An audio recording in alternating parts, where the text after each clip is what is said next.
नमस्कार दोस्तों। आज आपके लिए ऐसी कहानी लेकर आए हैं जो आपके विचारों को बुलंद कर देगी। कुम्हार जब मिट्टी को चाक पर रखता है तो वो मिट्टी गीली होती है, आकारहीन होती है। वो चाहे तो उसे सुराही बना दे जो लोगों की प्यास बुझाए, और चाहे तो उसे ऐसा रूप दे दे जो किसी के काम ना आए। हमारे बच्चे भी ठीक उसी गीली मिट्टी के समान है। हर माता पिता की ये गहरी इच्छा होती है कि उनका बच्चा जीवन में सफल हो, बुद्धिमान बने और सबसे संस्कारी हो। लेकिन आज के इस दौर में जहां संस्कारों से ज्यादा स्क्रीन का महत्व है, जहां धैर्य पेशेंस की जगह गुस्सा ले रहा है, वहां हम अपने बच्चों के भीतर करुणा और प्रज्ञा का दीपक कैसे जलाएं? क्या केवल अच्छे स्कूल में दाखिला दिलाना काफी है, या बात कुछ और है जो हम अनदेखा कर रहे हैं? आज हम तथागत बुद्ध के उन सूत्रों को खोलेंगे जो हजारों साल पहले जितने सत्य थे, आज के डिजिटल युग में उससे भी कहीं ज्यादा जरूरी है। नमो बुद्धाय। स्वागत है आपका इस विशेष श्रृंखला की भाग 1 में। ये वीडियो केवल जानकारी नहीं है, ये एक रूपांतरण, ट्रांसफॉर्मेशन की यात्रा है।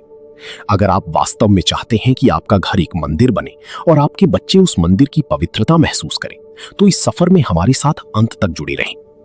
आगे बढ़ने से पहले हमारे चैनल को सब्सक्राइब जरूर करें और बेल आइकन दबाएं, ताकि बुद्ध की ज्ञान की ये गंगा आपके घर तक निरंतर बहती रहे।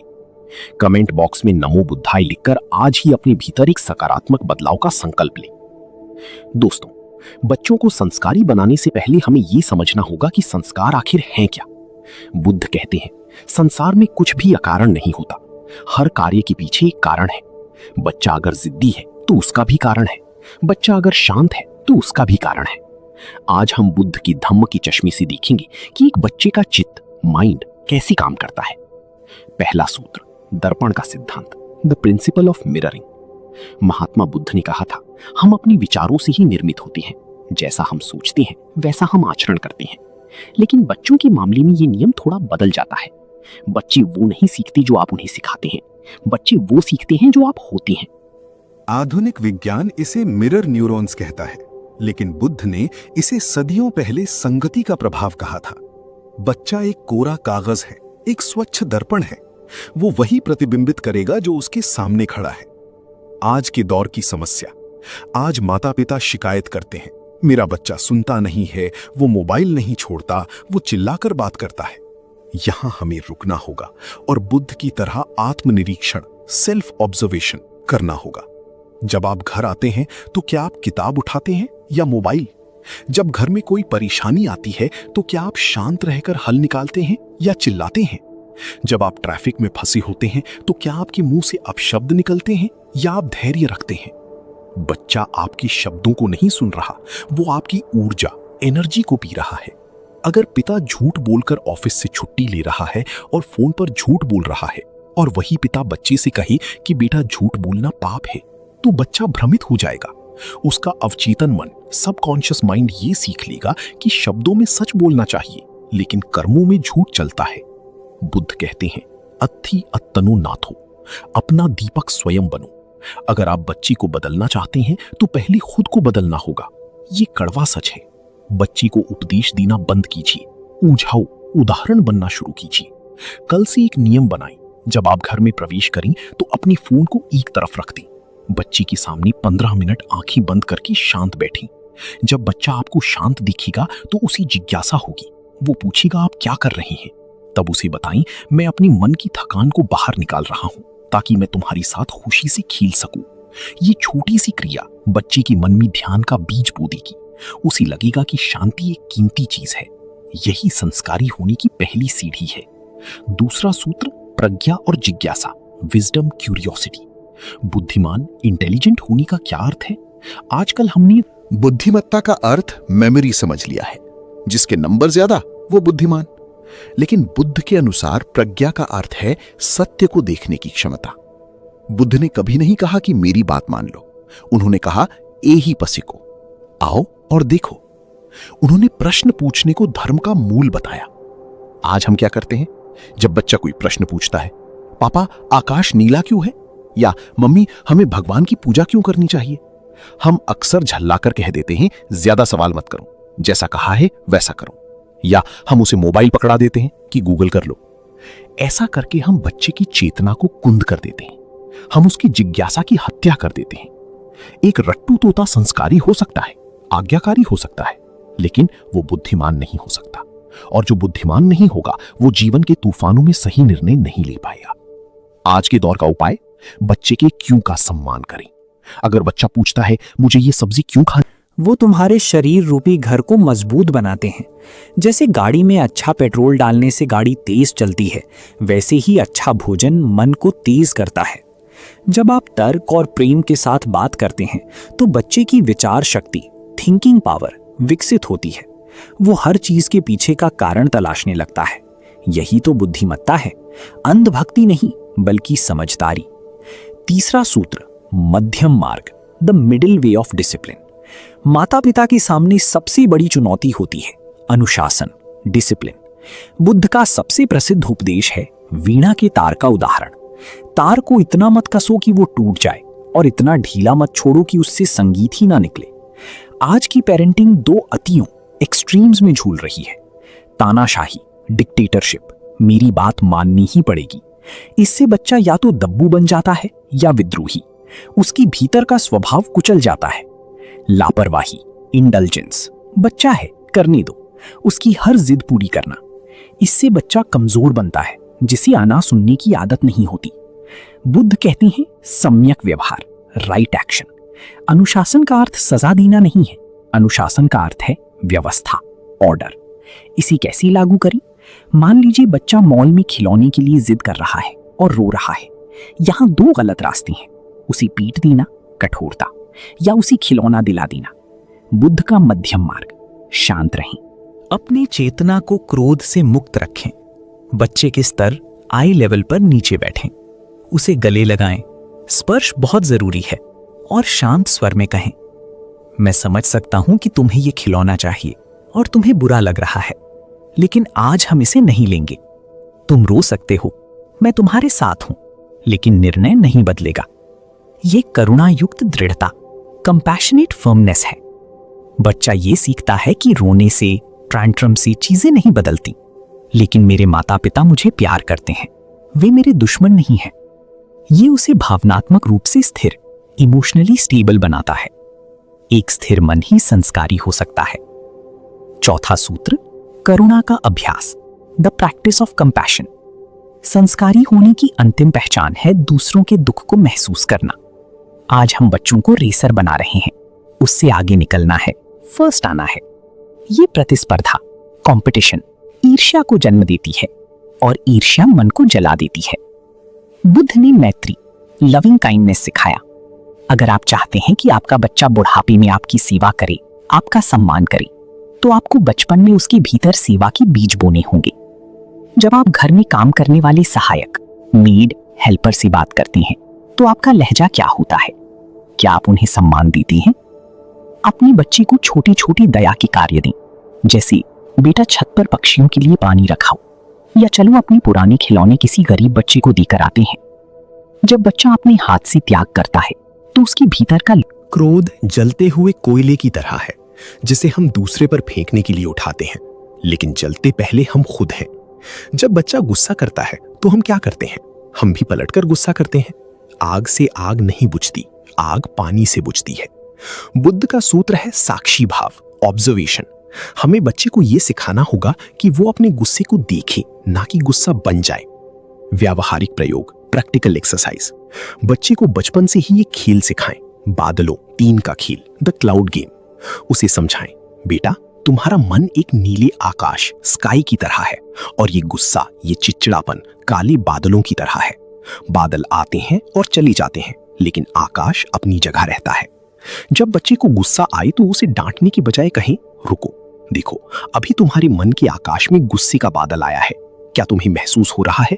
तुम्हारी सांस तेज हो रही है, मुट्ठियां भींच रही हैं। जब आप बच्चे का ध्यान उसकी शरीर की संवेदनाओं, बॉडी सेंसेशंस पर ले जाते हैं, तो उसका दिमाग रिएक्शन मोड से हटकर ऑब्जर्वेशन मोड में आ जाता है। आप उसे ये सिखा रहे हैं कि मैं गुस्सा नहीं हूं, मुझे गुस्सा आ रहा है और ये चला जाएगा। ये छोटी सी समझ उसे जीवन भर अपनी भावनाओं का गुलाम बनने से बचाएगी। वो भावनात्मक रूप से बुद्धिमान, इमोशनली इंटेलिजेंट बनेगा। छठा सूत्र, डिजिटल उपवास और होश, डिजिटल डिटॉक्स, माइंडफुलनेस। आज के दौर का सबसे बड़ा राक्षस मोबाइल और सोशल मीडिया। बुद्ध के समय स्मार्टफोन नहीं थे, लेकिन प्रमाद, हीडलेसनेस, डिस्ट्रैक्शन तब भी था। बुद्ध ने हमेशा सती, माइंडफुलनेस पर जोर दिया। आज बच्चे मोबाइल में क्यों खोए हैं? क्योंकि उन्हें वहां डोपामाइन, सुख का आभास मिल रहा है और असली दुनिया उन्हें बोरिंग लगती है या वहां उन्हें डांट मिलती है। अगर आप बच्चे के हाथ से मोबाइल छीनेंगे तो वो विद्रोही बनेगा। बुद्ध कहते हैं, बुराई को हटाने के लिए अच्छाई को भरना पड़ता है। आज के दौर का उपाय, स्वयं उदाहरण बने। अगर आप खाना खाते वक्त फोन देखते हैं तो बच्चे को मना करने का आपको कोई अधिकार नहीं है। No screen zone. घर में एक नियम बनाएं, जैसे डाइनिंग टेबल या बेडरूम में कोई स्क्रीन नहीं होगी। विकल्प दें, प्रोवाइड ऑल्टरनेटिव्स। बुद्ध ने भिक्षुओं को प्रकृति के बीच भेजा था। आप बच्चे को मोबाइल के बदले कनेक्शन दें। उदाहरण, बच्चे से कहें, अगले 30 मिनट हम फोन नहीं छुएंगे, हम साथ में लूडो खेलेंगे या पेंटिंग करेंगे या कहानी सुनेंगे। शुरुआत में उसे बोरियत होगी। बुद्ध कहते हैं, बोरियत रचनात्मकता की जननी है, उसे बोर होने दें। जब वो बोर होगा तभी उसका दिमाग नए खेल और नई विचार ढूंढेगा। उसे रील स्क्रॉल करने वाला उपभोक्ता, कंज्यूमर नहीं, बल्कि अपनी कल्पना से कुछ बनाने वाला रचयिता, क्रिएटर बनाएं। 7वां सूत्र, एकाग्रता का दीप, द लैंप ऑफ कॉन्सेंट्रेशन। माता पिता कहते हैं, बच्चा पढ़ता तो है पर याद नहीं रहता, उसका मन भटकता है। बुद्ध ने मन की तुलना कपी बंदर से की है। कपिचित, जो कभी इस डाल पर कभी उस डाल पर कूदता है। इस चंचल मन को वश में करने का एकमात्र उपाय है आनापानसति, यानी अपनी सांसों को देखना। बच्चों के लिए ध्यान, मेडिटेशन फॉर किड्स। उन्हें भारी भरकम योग नहीं सिखाना, उन्हें खेल खेल में एकाग्रता सिखानी है। तकनीक, बच्चे से कहें, चलो देखते हैं कौन 10 बार सांस लेने तक बिल्कुल नहीं हिलता, या 1 घंटी बेल बजाएं और कहें, इस आवाज को तब तक सुनो जब तक ये पूरी तरह गायब ना हो जाए। जब बच्चा ध्वनि को अंत तक सुनने की कोशिश करता है तो उसका पूरा ध्यान एक बिंदु पर आ जाता है।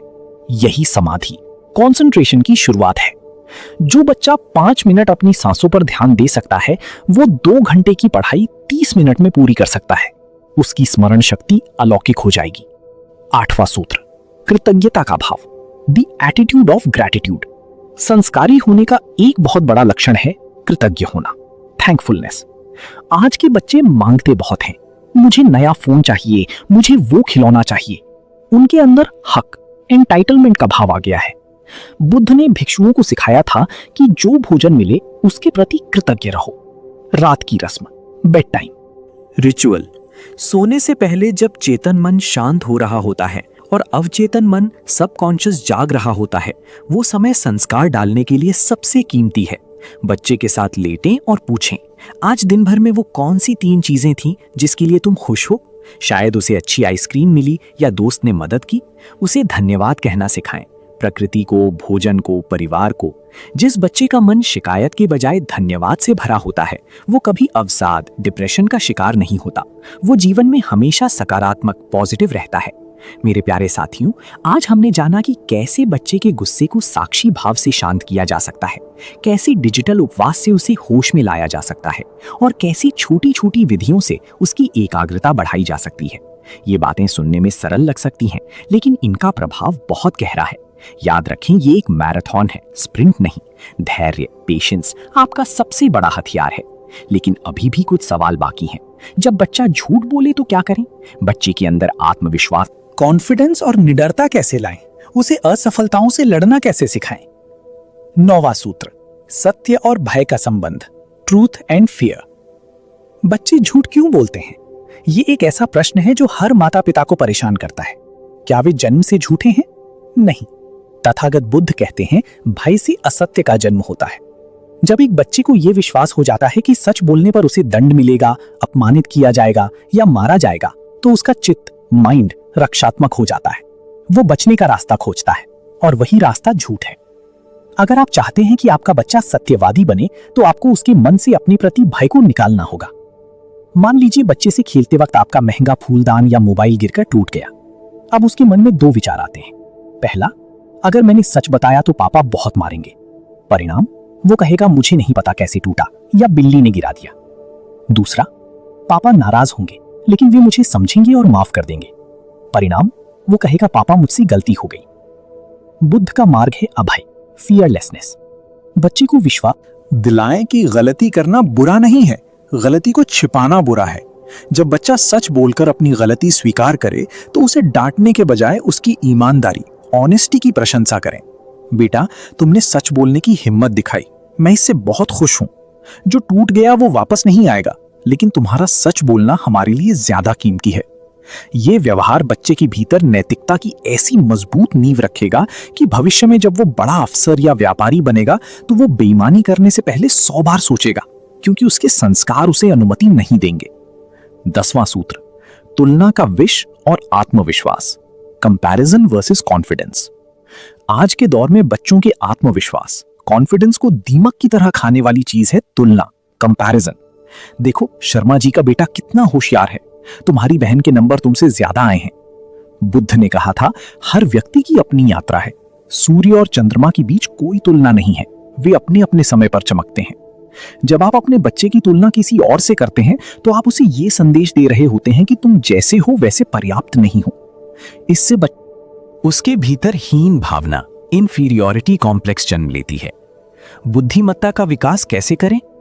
बच्चे को सिखाएं कि उसे दूसरों से बेहतर नहीं बनना है, उसे कल के स्वयं से बेहतर बनना है। बुद्ध इसे सम्यक व्यायाम, राइट एफर्ट कहते हैं। बच्चे से पूछें, पिछली बार तुम्हारे गणित में 60 नंबर आए थे, क्या इस बार हम 65 लाने की कोशिश कर सकते हैं? ये स्वस्थ प्रतिस्पर्धा है। यहां बच्चा किसी और को हराने के लिए नहीं, बल्कि खुद को निखारने के लिए दौड़ रहा है। असली आत्मविश्वास बाहर से नहीं आता, वो भीतर की स्वीकृति से आता है। जब माता पिता बच्चे की खूबियों, स्ट्रेंथ्स को पहचानते हैं, चाहे वो चित्रकला हो, खेल हो या दयालुता हो, और उसे बढ़ावा देते हैं, तो बच्चा निडर होकर दुनिया का सामना करता है। 11वां सूत्र, असफलता और अनित्यता, डीलिंग विद फेलियर, इम्पर्मनेंस। जीवन फूलों की सीज नहीं है, बच्चे फेल भी होंगी, गिरेंगी भी और दिल भी टूटेगा। एक बुद्धिमान और संस्कारी माता पिता का काम बच्चे को गिरने से बचाना नहीं, बल्कि गिरकर उठना सिखाना है। बुद्ध का परम ज्ञान है अनित्यता, यानी ये भी बीत जाएगा। आजकल बच्चे असफलता को अपने जीवन का अंत मान लेते हैं। कोटा जैसे शहरों में छात्रों की आत्महत्या की खबरें हमारा दिल दहला देती हैं।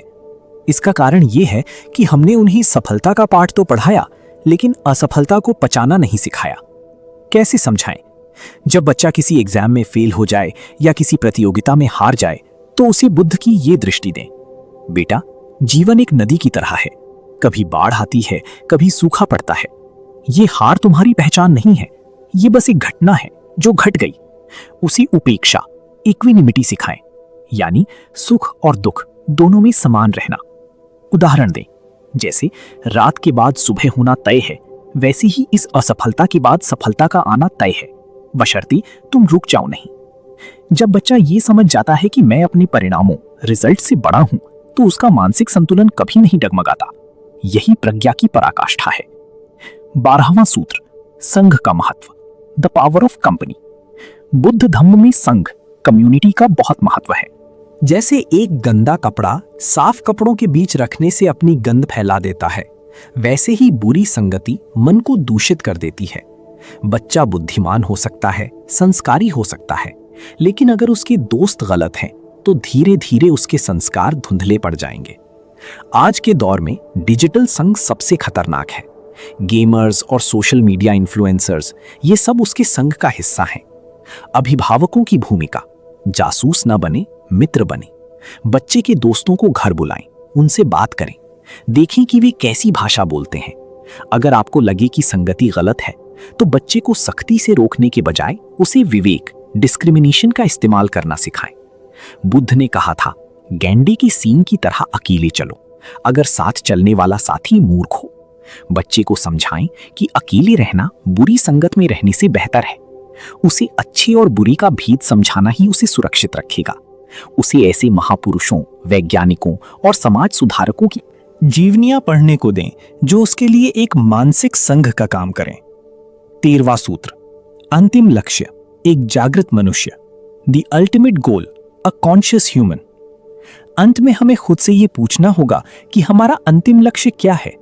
क्या हम एक ऐसा बच्चा चाहते हैं जो सिर्फ पैसा कमाने की मशीन हो, या हम एक ऐसा मनुष्य बनाना चाहते हैं जो इस दुनिया को शांत बना सके? बुद्ध कहते हैं करुणा और प्रज्ञा, कंपैशन एंड विजडम एक ही पक्षी के दो पंख हैं।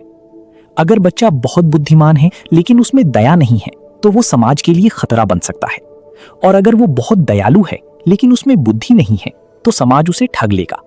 हमें दोनों का संतुलन चाहिए। पालन पोषण कोई जिम्मेदारी नहीं बल्कि एक साधना है। ये आपके धैर्य, आपकी प्रेम और आपकी ज्ञान की परीक्षा है। जिस दिन आपका बच्चा किसी गरीब को देखकर अपनी जेब से पैसे निकाल कर दे या किसी जानवर को चोट लगते देख उसकी आंखों में आंसू आ जाएं, तो समझ लेना कि आपकी साधना सफल हो गई। जिस दिन वो अपनी सफलता पर घमंड ना करे और असफलता पर डिप्रेशन में ना जाए, तो समझ लेना कि आपने एक बुद्ध को गढ़ने की दिशा में कदम बढ़ा दिया है। ये यात्रा लंबी है, कठिन है, लेकिन असंभव नहीं है। आप उस माली की तरह हैं जिसके हाथ में बीज है। खाद पानी देना आपका काम है, धूप और हवा से बचाना आपका काम है, लेकिन कब फूल खिलेगा ये उस बीज के स्वभाव, नेचर पर छोड़ दीजिए। बस अपना कर्म पूरी ईमानदारी और प्रेम से करते रहिए। याद रखें, आपके घर में पल रहा बच्चा केवल आपका वंशज नहीं है, वो इस ब्रह्मांड की एक अद्वितीय अभिव्यक्ति है। उसे वो बनने दें जो वो होने के लिए जन्मा है, मुक्त, निर्भय और प्रेम से परिपूर्ण। अगर इस वीडियो से आपको कुछ सीखने को मिला हो तो अपने दोस्तों के साथ वीडियो को जरूर शेयर करें और हमारे चैनल बुद्धा स्टोरी 4K को सब्सक्राइब जरूर करें। और हमारे साथ जुड़ने के लिए आपका बहुत बहुत धन्यवाद।